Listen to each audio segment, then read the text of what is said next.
বল দে আমার তো পুরো নির্বংশে বাড়িতে অতগুলো বাসন পড়ে আছে। চল বাড়ি চল, ধুবি আর তুই এখানে খেলা করছিস।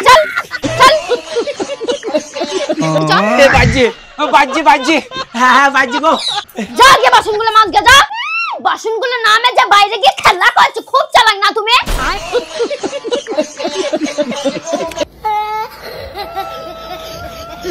ভাল লাগে না সব।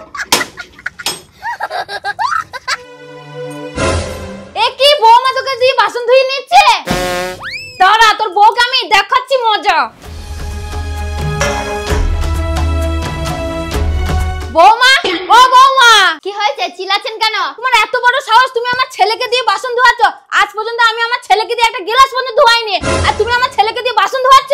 আরে মা, বাসন কি আমি সাদা ধোয়াচ্ছি? এইদিকে আসেন। বলো, কি বলবা? আরে মা, আপনার ছেলেকে দিয়ে যে আমি বাসন ধুচ্ছি, এটা তো আপনার ভালোর জন্যই করছি। হ্যাঁ, আমার ভালোর জন্য? কি করে? আরে মা, দুদিন পর যখন আমার বাচ্চা হবে, তখন তো আমি কোনো কাজ করতে পারবো না। আমি তো চলে যাব বাপের বাড়ি, 1-2 বছর পর আসবো, তখন তো এই বাড়ির সব কাজ আপনাকেই করতে হবে।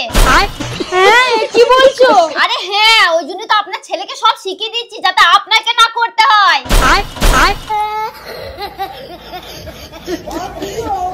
আরে বাহ বৌমা, তোমার তো চরম বুদ্ধি, খুব ভালো করেছো। আরে তুই শোন, তাড়াতাড়ি গিয়ে ভালো করে গিয়ে বাসনগুলো মাজবি, আর হ্যাঁ, ভাত রান্নাটা তাড়াতাড়ি শিখে নে।